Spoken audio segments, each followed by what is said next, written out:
We're going to play a game because you love the zoo. I'm going to say the name of one of your teammates, and you're going to say what zoo animal you think they would be.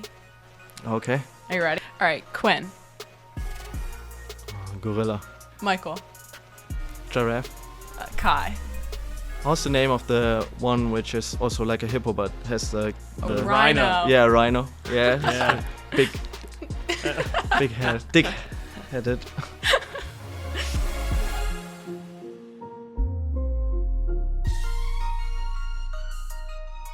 Welcome back to the DOOP presented by Subaru, where we get to know your favorite Union players better off the pitch. I'm Sage Hurley. Over there, that's Mark. And we have the pleasure of hosting Leon Flach in the studio today. How you doing, Leon? Good, how are you? I'm great.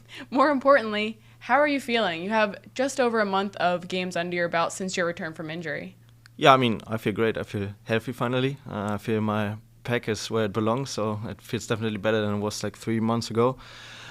Just happy to be out there going for training and not for rehab. And I mean, I enjoyed every moment so far. I feel great. You can just see the smile on your face, and we've been talking about it every couple of days since you've been back. How is it to be back with the team and back with your teammates in the training complex, getting on the pitch?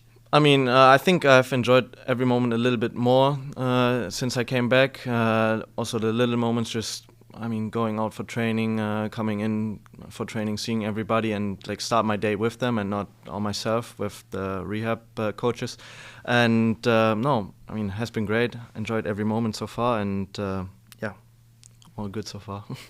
But before, it wasn't really easy for you to be away from the team for that long. When you picked up that second injury, it was only the second day you were back from the first injury from last season, the sports hernia, and then second day of preseason, another injury came along. What was going through your head when that happened? Yeah, I couldn't even survive 2 sessions. Last year was also difficult with the sports hernia injury, which I had almost for the whole season.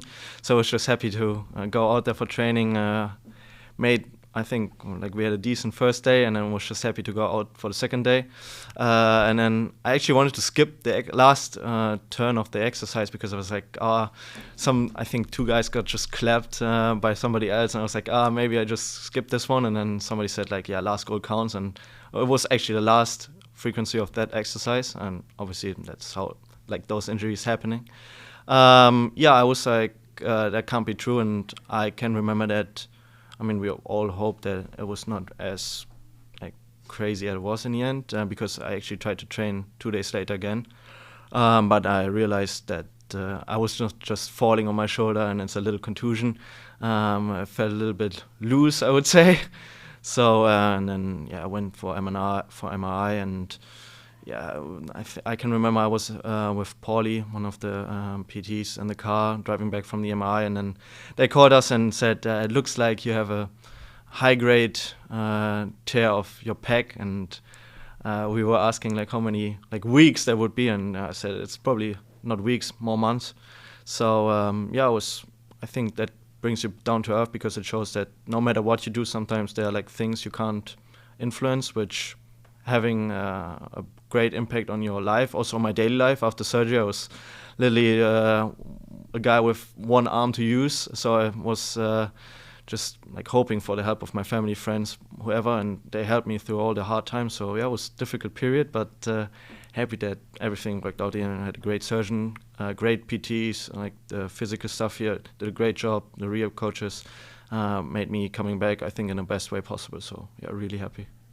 And that's the physical side of it. How did you deal with it mentally? I think I tried to not let it come too close to me, because if you're honest, then I would have probably realized I was injured for almost 9 months, come back, and then being out injured again for 3.5 months. And I think a pec injury is also not something I couldn't ask somebody from the team, how do you come back from those injuries faster or whatever. So I try to maybe also inform myself on it. I mean, it's a big football injury here in the USA, but in Germany, I mean, I talked to some people. I did also some rehab there, but they haven't seen or heard of it. So it was difficult, really difficult. But I had such a great support from everybody here, but also especially from my family and friends, that I made it week by week, and then I was just able to see the progress. I mean, the first 6 weeks you just keep your arm in a sling like this, so there was not much progress in that direction the first 6 weeks. But as soon as I got out of the sling, I was just like, yeah, we work now week by week, and then we see at the 3 months mark where I'm at, and then that's where I think I got cleared. So yeah, it was a long way, but in the end, it's also maybe a good way which learns you a lot of things about yourself. So you went over to Germany for a little bit of rehab as well. What was a day in the life like for you during your rehab and recovery? Usually I was waking up. I was sleeping the whole time on my back, like probably my grandparents are doing. So I was always keeping a sling on for the whole day normally. I could take it off for like taking a shower or some rehab exercises, but I mean, if you just move it a little bit too much, could mean that you re-injured. So I was really careful with everything. And then I was waking up. First, I think 3-4 weeks, somebody had to drive me to rehab because obviously like I wasn't allowed to drive.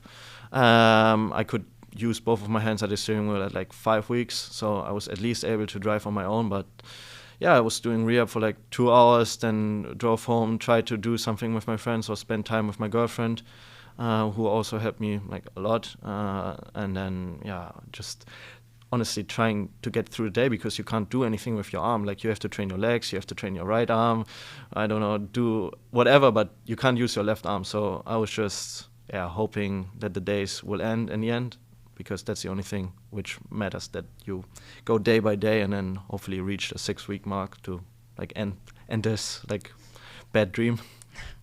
But you're back and you got through it. What is the best part about being back here with your teammates? Just like little moments on the pitch, to maybe being 100% confident to know like go into duels, like sprint, run, shoot, just having like little moments with your teammates on the pitch just to enjoy winning games, or also moments where maybe somebody else makes a great tackle and you just celebrate together. So just like the moments, the adrenaline, I would say, especially because that's what you normally don't get. That's also what a lot of people say when they end their career, that's what they are missing a lot, like the adrenaline after like moments with the team. They're just not there in your daily life when you're injured. So I was just like the feeling you get when you go on the pitch, like walking to the middle of the pitch, hearing like the cheers and everything, and just playing also in front of my family and friends means a lot, like everything to me. Was there a specific moment in your first games back where you finally felt that adrenaline again?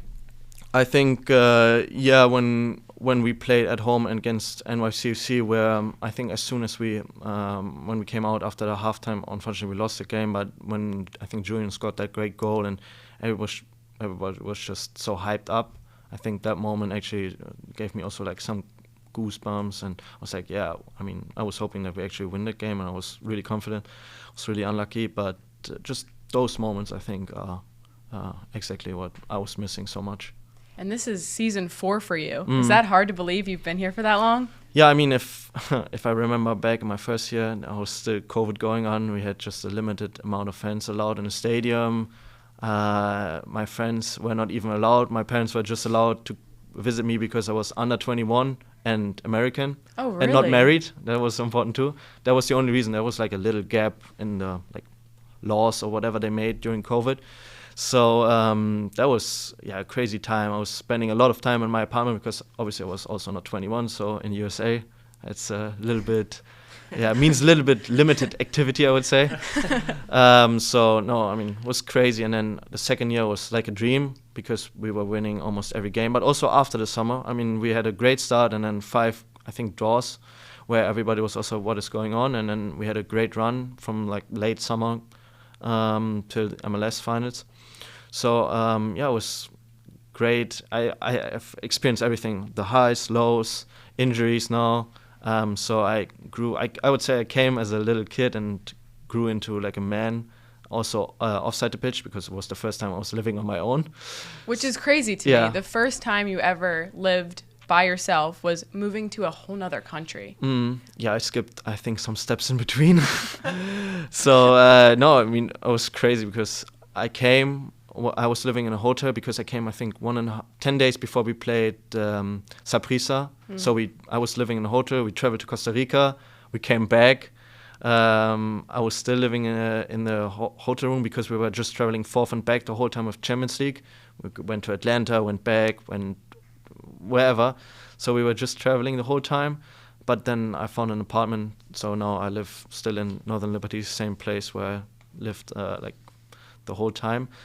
But it's just, crazy. I've experienced everything. I mean, it's also nice because, last year we played against Messi. My friends came, obviously, to experience that. It's just great, like, how many moments I was able to share with friends and family, which are maybe not usual, especially outside of your home country. So I've enjoyed, I would say, on and off the pitch, every moment I had so far. Your friends and family, from the whole time I've known you, have been a huge part of your life, and you're always talking about them, and you really value spending time with them. Has it always been that way for you? Yeah, I think since first moment, because without them, I also have to recognize that without them, I wouldn't be here. I wouldn't probably not even be professional, because I had to support since like day one. The only thing they said is finish school, so you at least have a different way to go if something happens, which I saw can happen really quickly.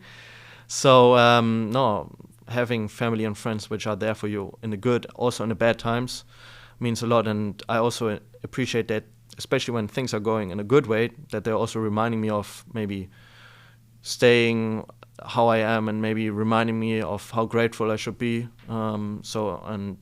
Especially with my girlfriend now, since like almost 1.5 years, means a lot for me too, because it's also on a different level, maybe, because your family loves you, hopefully anyways, but it means also a lot if somebody else loves you and you love them back. So it means a lot for me. And I remember speaking with you last year a little bit about you sometimes carry mementos and little special items that remind you of your family to away games. Can you talk about that a little bit? I have a little, like, is it a stone? Yeah, which you can put on your key, where there's a little picture of my family and my dog on it, and then my background of my phone is my girlfriend, for example. And then I have like cards which were written by my family, and I always have them in my backpack, especially for my grandparents, my whole family. So I just carry them around, like no matter where I go. I just always have them in my backpack. If I'm going on vacation, if I go to a away game, I just always have them with me. So that means a lot for me. Little things, and sometimes I also read them. Also, pictures mean a lot for me too. I also have them in my backpack. So little things, especially when maybe some things are not going the way you want. I just look at the pictures and I know how grateful I should be for life, and how great my life is, even without maybe being a professional soccer player. That's amazing, and you can tell how much they really mean to you by listening to you speak. What gave you the bravery to move across the world to pursue this opportunity at the Philadelphia Union? I wouldn't call it bravery. I would say I didn't think so much about it. Because if you think too much about certain things, I think you change also the perspective. Because first perspective for me was, I want to become a better player. I want to make maybe the next step to become like a important part of a club, to have success and reach the next level. And then I think 5 steps later, I actually recognized that it means like an 8-hour flight being away from your family, and could be maybe difficult sometimes, but I would always do it again probably.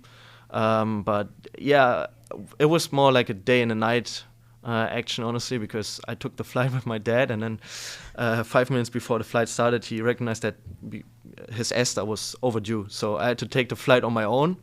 Came into USA. He came the flight later, but as soon as I came into USA on my own, first time in like 7 years, I went to Border Patrol, controlled my luggage, took me out, pulled me over and said, what are you doing here? And I said, I want to sign my contract. And obviously when they hear that you want to work here for whatever reason, even if you're American, they look a little bit more into it, but they were really nice in the end. But I mean, I was 20 years old, first time in the USA since like 7 years.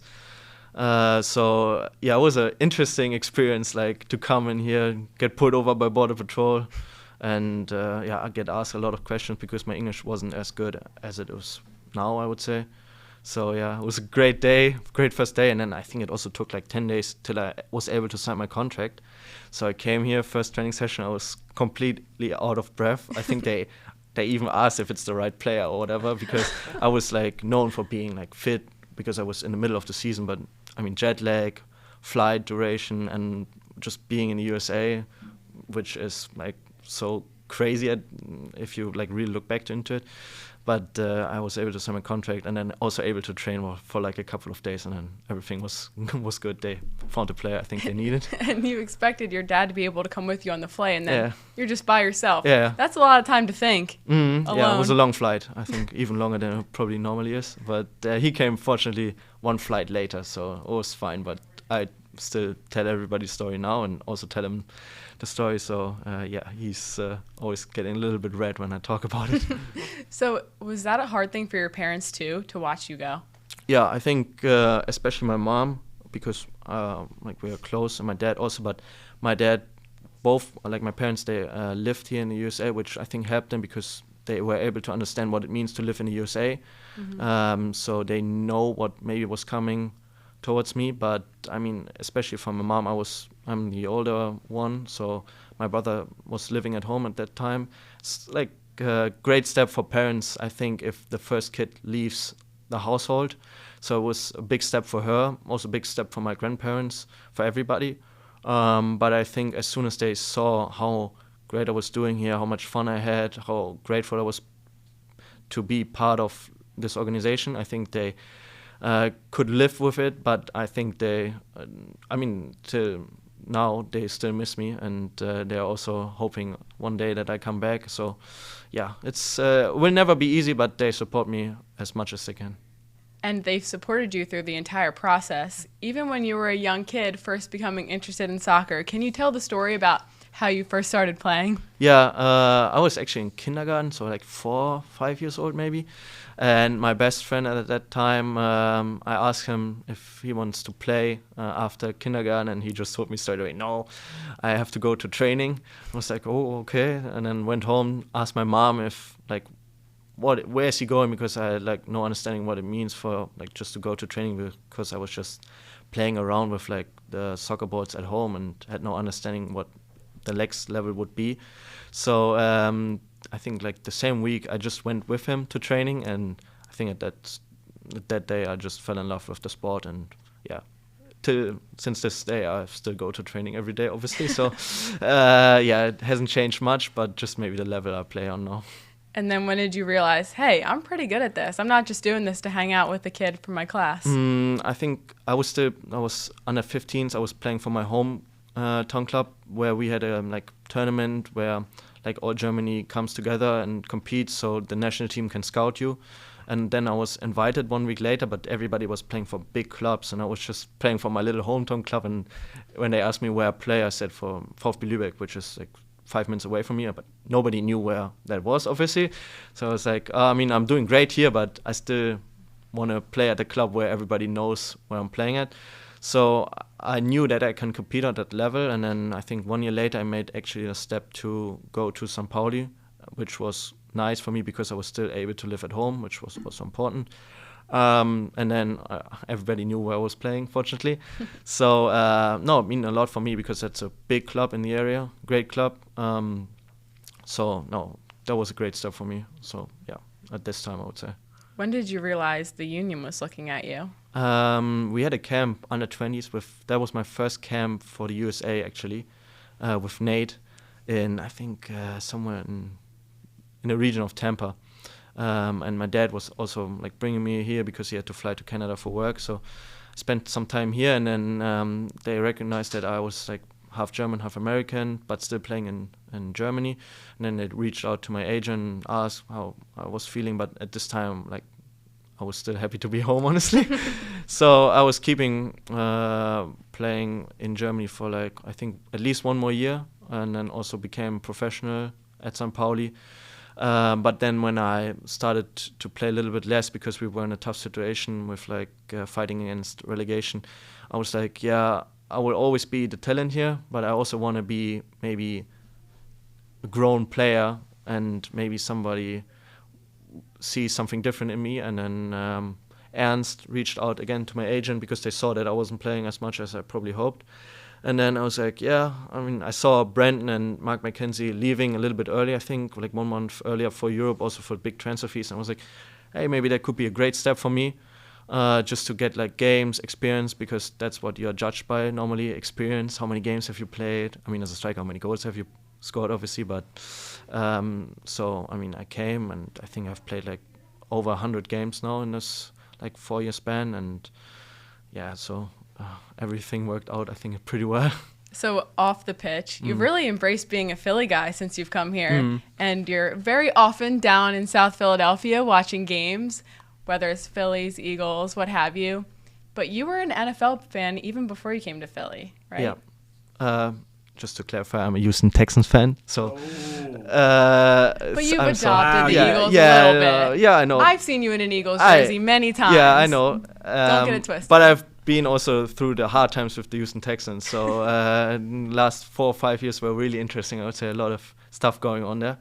So no, but I just love football, honestly. I just love to go to the games, especially Philadelphia, because the atmosphere is unbelievable. Like, just when you go in there, you always hear the chants, obviously, and the atmosphere, just great. We also went, me and Kai, we went to the playoff game in Tampa, which obviously they lost, but just to see how many Eagles fans were there was crazy to me, because that's maybe something you just see in like soccer, like on soccer level, that so many away fans travel with the team, maybe not on the football level.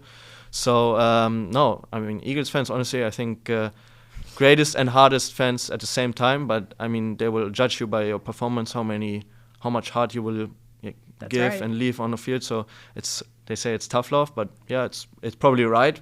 But honestly, when you play, probably don't want to hear it. But in the end, they are right. So they're a little bit like tough parents too.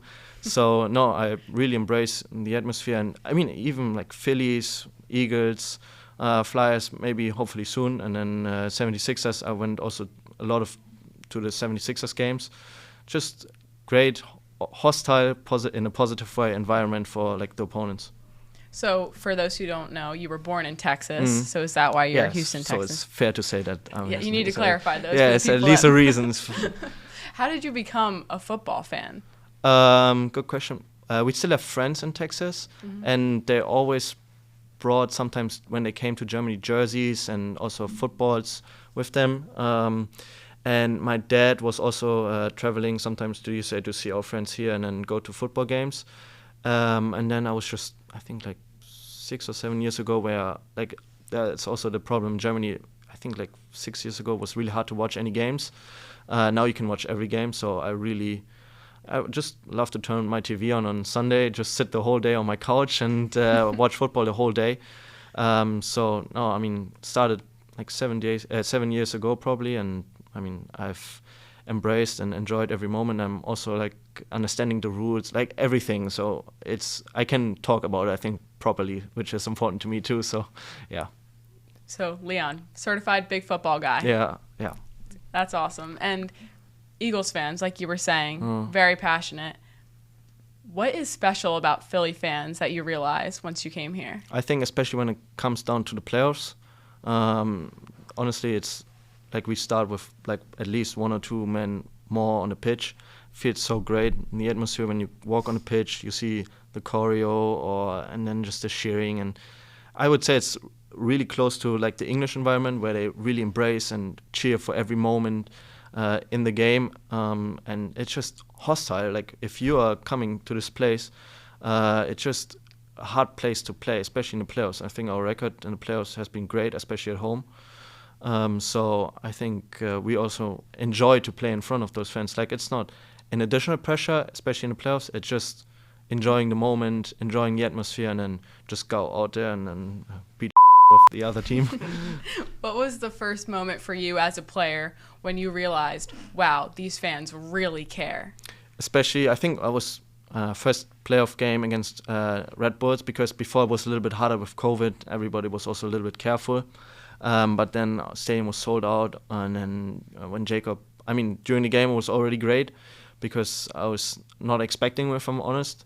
But then when Jacob, for example, also hit the game winner just the minutes after, and then the next game against NYCFC, where we also had a lot of COVID cases, but just the atmosphere, the support, was actually incredible. And I mean, I still can remember how it was. So that means it was a great day and great support by the fans. And that's not the only thing. The Philly fans, not the only thing you've grown to love. You've really embraced the city and the different experiences that there are around the entire area, including the Philadelphia Zoo. Yeah. Yeah, I really enjoyed just to go there, especially, I mean, as soon as I have somebody coming over here, I will go to him, with him to the zoo, 100%. Just enjoy to go through there. I always go normally like when it's like 2 or 3 in a day, just so it's a little bit empty. You have your like time, space to move around, and then just like walk through. And then, I mean, honestly, I mean, they're probably not in their natural habitat, which is true, but just to see those animals, I mean, still amazes me how different they are. And then especially favorite animals are probably hippos and otters, which is a little bit of a disconnection probably between them. But no, I mean, it's just amazing to see how they move around. And yeah, I mean, my big dream is definitely to do a safari through Africa. Oh, wow. My parents did that, and they always tell me how great it was. So that's definitely on my bucket list. And I might do it soon, but they also told me I have to be a little bit older in general to really, to realize what I'm experiencing driving to Africa and seeing those animals in the nature. So how often would you say you go to the zoo? That's a good question. I mean, I had a lot of guests, so I probably went like 3 or 4 times in the last 2 months. So yeah, a lot. Yeah. What's also funny though is that before the pod here, we said, how do you feel about the aquarium? You said, I prefer land animals. Now your 2 favorite animals at the zoo are in the water. Or hippos and otters are in the water. Yeah, it's true. Yeah, it's a good point. That's actually true. But I mean, hippos is maybe a 50-50 thing. 50-50, and then, fair. I mean, the difference is they're also able to survive, I think, on land. Mm. If you take a fish and put it out of the water, I think it's a little bit difficult for the different. majority of them. So, no, I mean, it's true. So, yeah. Speaking of otters, Yeah. before we did the podcast, we took a poll in the front office with employees that have worked with you or know you pretty well over the last couple of years. And we asked what animal in the zoo they think you would be. I would be. Yeah. Okay. What Not do I you like. think you would Okay. be? To start, what do you think? Something which runs around probably a lot. No. Okay, this is what the people said. Sean Kreider, our creative director, he said otter. Oh, okay. So That's fine. So you'll Fine like to me. that one. Yeah. But the overwhelming majority said lemur. Do you know what that is? Yeah, the monkeys, right? Yeah, like the gray, Yeah. black and white ringtail lemur. Is that King Julian from Madagascar? Yeah. Yeah, it's funny. Like, yeah, when we walk by, we always make jokes about the lemur. So, okay, next time we walk by them, we won't make any jokes then because they could be me, huh? Exactly. What animal do you think I would be? You? Yeah. Oh, good question. That's good. There's a It's lot of pressure. Yeah, shoot right to your face. So my vocabulary is Yeah, limited, so right, I just know exactly. some. Do you want me to let you think on it? Yeah. You can get back to me. Yeah, Okay, well, just this give me game some is going to be moments. really hard for you then. We're going to play a game Okay. because you love the zoo. I'm going to say the name of one of your teammates, and you're going to say what zoo animal you think they would be. Okay. Are you ready? No, but yeah, let's go. All right, Quinn. Gorilla. Yeah, for sure. Michael.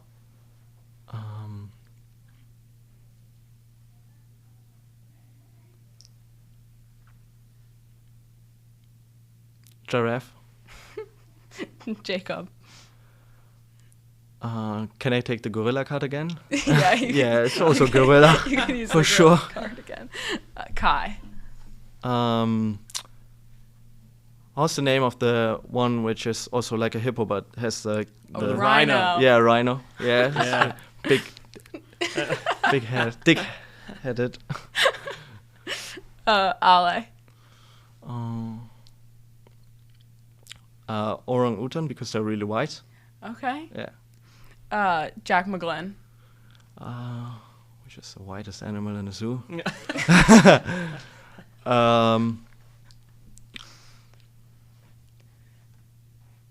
One of the turtles. I think that's fine. Oh, okay, that works. Oliver, your buddy. Just say tiger. That's fine. Ooh, okay. Jose. Yeah, lion. Okay. Last one, Chris Donovan. Emu. Emus? Emu. Yeah. That's awesome. I was going to ask you Jim Curtin, but... Nah, I think he's the zookeeper. I think that's fine. Yeah. Well, Exactly. I think that makes sense. That makes most Keeps sense to them me, where too. they belong. So you bring people to the zoo every time they're in town? Yeah, normally, yes. Do you have a membership? It's a good question because I saw the last time I bought tickets, I can use that for like a membership or whatever. I think I will actually. You should. I think I will actually. I had one in the past. It's worth it. I was actually thinking about that you can take something like a partnership. Not partnership. You can take a guest. Yeah, but also that one of the animals that you, for example, buy food or whatever for them. Yeah. You know, that's Oh, you actually. could like adopt an animal, Yeah, kind yeah. of. So to give something back in a like. Yeah. Not a money way, you know. So yeah, maybe I will actually do this. Help out the hippos. Hey, if they have somebody or they are looking for somebody, I would actually do it. There you go. You could be an ambassador for the Philadelphia Zoo, Yeah, I mean, well, why not? right? Yeah, of course. No. Have you taken your daughters to the zoo lately? Not yet this year, but we did have a membership. During COVID, it was great because it was outside. You could space out. Yeah. They love it. I love it. I Yeah, took no. my now wife on our first date, I think, to the zoo Really? back in the day. Yeah, That's why it worked. that's right. Exactly. So the zoo is an outdoor activity, but you do play a lot of video games. That's a huge part of your life. Yeah. You have the whole setup, the whole everything that you can have. Where did that love for video games start? What do you play? I started when I was like 5 or 6 years old with like a Nintendo. So me and my brother, we had Nintendos. So when we traveled, we always just like took them with us and then played the whole time. And then obviously, I think when like your friends at one point, first I started to play FIFA because you can play your idols and everything. And then I switched to PC a little bit. So I play a lot of League of Legends, which is sometimes not good for my anger management, if I'm honest. And then I also play a lot of Call of Duty with Kai and Oliver or like whoever's online. And but with my German friends, I play, I think, the majority of the time on my PC because it still feels like they're just like 5 minutes away from me in the end. Because I hear their voices, and sometimes we even use webcams, which is sometimes also bad because you can also show and make some gestures to your friend. So, but no, I really enjoy just to play sometimes just video games, just to have something completely different to the like soccer world. Do you ever play FIFA as yourself now? Now that you're in the game, you used to play growing up. No, and I'm just a typical FIFA guy who spends too much money in the beginning and then stopped playing after I played too many good opponents. I mean, Jack McGlynn is probably really good here. So when they bring the PlayStation, we actually play because that's fun, like 1-on-1, where you trash talk your opponent. I was actually playing with my torn pack FIFA. Because I didn't realize I was torn at this time, and then made the celebration of Richarlison where he's doing like this, and at this point I knew something was wrong with it. So yeah. I was gonna ask you. You couldn't really play video games, right? If you had your arm in a sling, like what? No, hard time too. So I tried to. I was just able to hold the controller in like this, but that's just I was playing so bad, and I got trash talked by all my friends and everybody I was playing with, so I stopped. I mean, I could play for like 20 to 30 minutes because then at one point my arm was just like tickling and felt weird. So and then I couldn't lift my arms on the table like this since for 6 weeks. So I couldn't play video games on my PC for 6 weeks, which was interesting. So I had to buy a keyboard which I could put on my lap like this, but I was honestly, so I was just spending the time otherwise. I played a lot of darts actually with my friends in my basement. Oh, really? Because I'm always throwing with my right hand, so I was able to do that a lot, which helped me a little bit. Another thing that you said that you were doing during your time injured is studying. Yeah, just to have something like off the field. It's like sports management, where it's from like an academy based in Germany, where they just created it especially for athletes, because the time table for an athlete during the day is so much different, maybe because you have also different stuff, especially at the weekend. So everything is online, and I just have to write an exam and then another exam in person in Germany at one point. And then I can decide if I really want to continue studying for like 2 more years, or if I just keep it, because then you get a certificate after 1 year. But I might actually do like 3 years just to have something different and hear something different, not talk about the same stuff the whole time. And it really, it's fun just to learn something different. So that's the main reason you're doing it, to learn something different? Or do you see yourself kind of pursuing a career in something like that after your soccer days are over? I think the good thing is I will learn something, and I also have the opportunity to do something with it later. And I think I definitely have maybe the ambition to also do something management-wise after my soccer life, because I'm just, I think, too active just to maybe sit around. Or that's a big question, what I want to do, because I also see maybe myself sometimes as a coach, but then in the next day I'm like, I don't want to do it. So I definitely have the ambition to maybe do something management-wise after I'm done with my playing career, yes. So that will hopefully help me a lot. Speaking of being a coach, you, Kai, and Oliver are doing a little camp this summer. Can you tell me about that? Yeah, because I also have seen a lot of camps in Germany. That's just something usual, especially in summer periods. I went also like to 2 or 3, especially when you're younger. It's a great way to spend your time on a vacation. Also good for parents, because they can give the kid away. So if you want to give your kid away, just bring it to us. No, but and then it's also like maybe giving something back to like the kids, just to maybe teach them so they can fall maybe in love a little bit earlier with soccer than they might do, because USA has so many great different sports, football, baseball.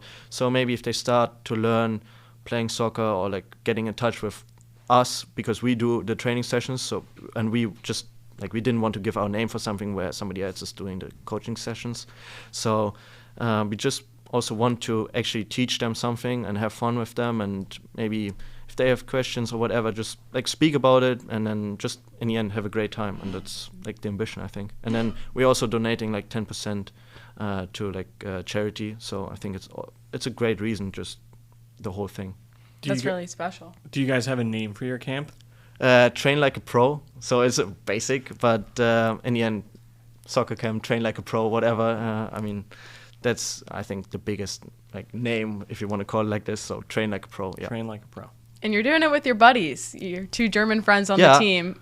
That's a relationship between the three of you. No, it's great. Really, I mean, yeah, with Ollie just coming now, I always had a great relationship with Kai, and then in the beginning it was also Kasper, who was also speaking German. No, I mean, Kai and his family mean a lot for me, especially when I was new. They helped me so much, and now it's just a great friendship. Like his kids, his wife, our families know each other, so it's a great friendship. And Ollie just fitted perfectly in how he is as a human. So, speaking of German food and German things, I forgot to tell you this, but I ordered the German curry ketchup back in preseason before you got injured, because we were planning to do a video. Yeah. And then I talked to Kai about it on the podcast when he came on the podcast, and he was like, you have to try it, because I had it just sitting in my cabinet for the longest time. And he said that you eat it, like you put more ketchup than you do. Yeah. He's doing the same. No, he said he doesn't even like it. He did say that. Really? So we shouldn't believe him? Is that what you're saying? Maybe I have something wrong in my mind. It's okay. It's more for me then. It's fine. Well, I tried it. Yeah. And I really like it. Yeah. Yeah, I've been putting it on chicken fingers. Yeah. No, it's perfect for it. I mean, when he's doing like ribs, it's like 90% ketchup and 10% ribs for me. So that's what you were gonna make when we were planning on doing. Yeah, probably. Yeah. Ketchup is the main thing, and then the rest will taste good because of the ketchup. And you're a grilling guy, right? You like grilling? Yeah, I mean, I like to eat it, and then I like somebody else to stay in front of the grill. Because you always have in each family one guy who's responsible for the grill, and that's my brother. So I'm just sitting inside waiting for the meat in the end. So I'm fine. So more ketchup, more meat for me, because the guy who stands in front of the grill is always the last person who's able to eat. It's more for everybody. Whenever you're not looking, he's definitely like pulling stuff off the grill and eating it. I spend my time next to him when he grills, so it's good for everybody. Like, we just share. All right, we're going to go to a quick break. And when we get back, Mark will have some questions from fans. We've got some questions. Sounds good. Subaru has teamed up with the Philadelphia Union and Greater Philadelphia area Subaru retailers to make a difference in our community and at Subaru Park. Together, we've helped hundreds of pets get adopted at the stadium.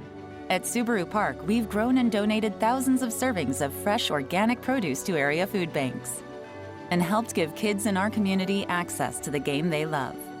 Together, Subaru and the Philadelphia Union are making a difference. Subaru, more than a car company. We're back and we have questions. Mark, you want to kick us off here? Let's get started. The first one came in from Kimages on Instagram. Why are you number 31? Because my idol, Bastian Schweinsteiger, was wearing that number. So simply because of that, honestly. So a nice little softball to get you started there. Yeah. Did you get to play against him when he was in MLS? Unfortunately not. I think he retired like 1.5 years before I came. Kai played against him. Kai did play, yeah. He said he did, yeah. All right, next one. Wizard of Loneliness is the name. And they want to know...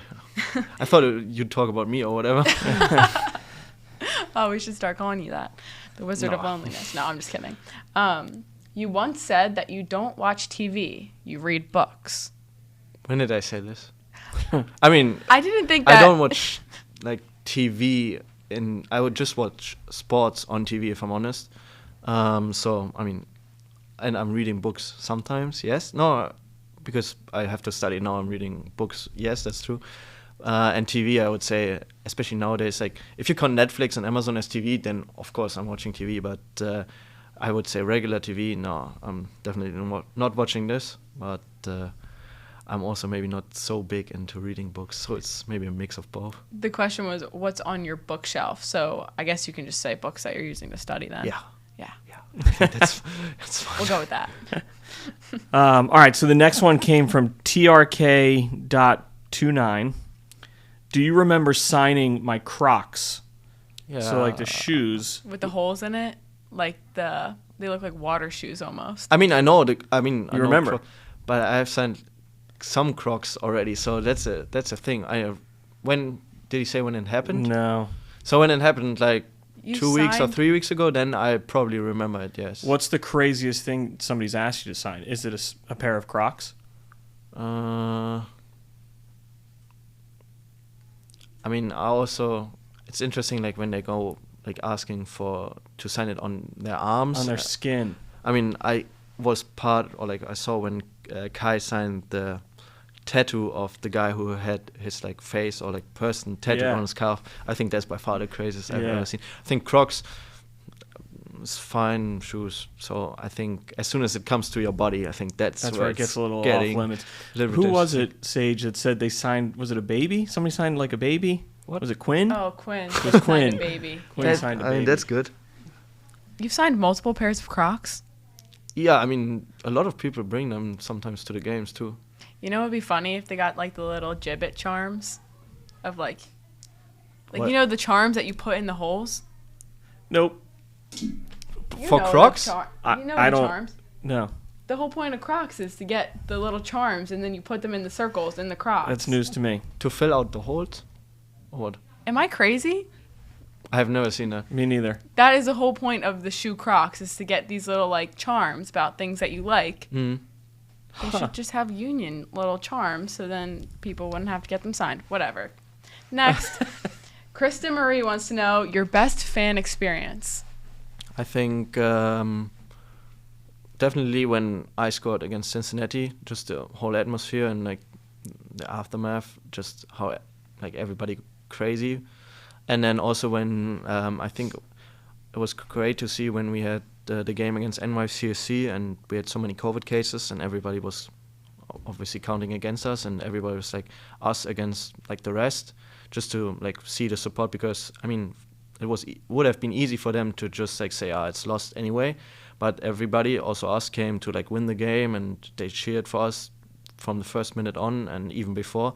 So I will always remember how like impactful they also have been during those games, or like especially this game.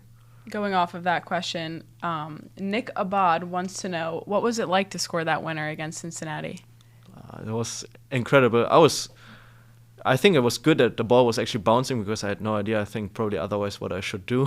So I was like, yeah, it, and you have to beat that. To like just kick it on goal, and I was honestly surprised when it was going in because I just hit it and then didn't even look at the goal really, and then just went crazy, just running around, seeing everybody. I have it on my phone just to see the also reaction from like maybe the guys who were on the bench or like staff and fans. My dad and one of my best friends were there for this game, so that was great just to share that moment with them too. It was, I think, honestly, one of the best moments in my like career, like also emotionally wise. Yeah. Wow. Awesome. Next one is from Tiernan_08. What part of Philly reminds you of home? Is there anything? Home is sometimes like difficult to say because I would say when I walk through Old City and Northern Liberties, because like where I was living was, I was majority living also in Hamburg, but I was not living straight in the city. I was also living a little bit, not like outside, but part of the city, but not really in center city. And so Northern Liberties reminds me of that because you have like good restaurants, nice areas where you can walk around. You have great people who are also a lot of young people too, families. Our neighborhood. It's just friendly and nice there. And Old City is just, same, I would say. So I definitely like those two areas a lot. And then nice. Fairmont sometimes because of the museums, because where I'm from, we also have a lot of museums and the water. Hamburg has also a lot of water and green spaces. So that's also what I like and enjoy sometimes. Yeah. Do you have a favorite restaurant in Northern Liberties? I like Anejo, the Mexican restaurant, which is really good. That's a good one. Yeah, I just go there sometimes to get like burritos and just twice for like lunch and dinner. Just take away like 4 of them or whatever and then just get them to my place. But no, I like this one. But also there's a brewing company. Urban Village. Yeah, Urban Village Brewing Company. This one's nice. When I have like some guests, it's perfect first dinner just to get a pizza or whatever. So I honestly like the whole area with the restaurants. It's really nice now. So this one came from Ben Rausch. What is your favorite hype song? I have No Hands. No Hands. And then I found one from Drip Too Hard. That's a remix, but it's just on YouTube. I found this one this season actually, so I'm hearing this now. And I will keep hearing this because I haven't been injured since I heard that. So keep listening. Then. Yeah, no, but this one is actually nice, but it's just on YouTube. But no, I would say those two. Yeah. Okay. Asang Cav wants to know, Mallory, age 10, wants to know how Leon chose the position he plays.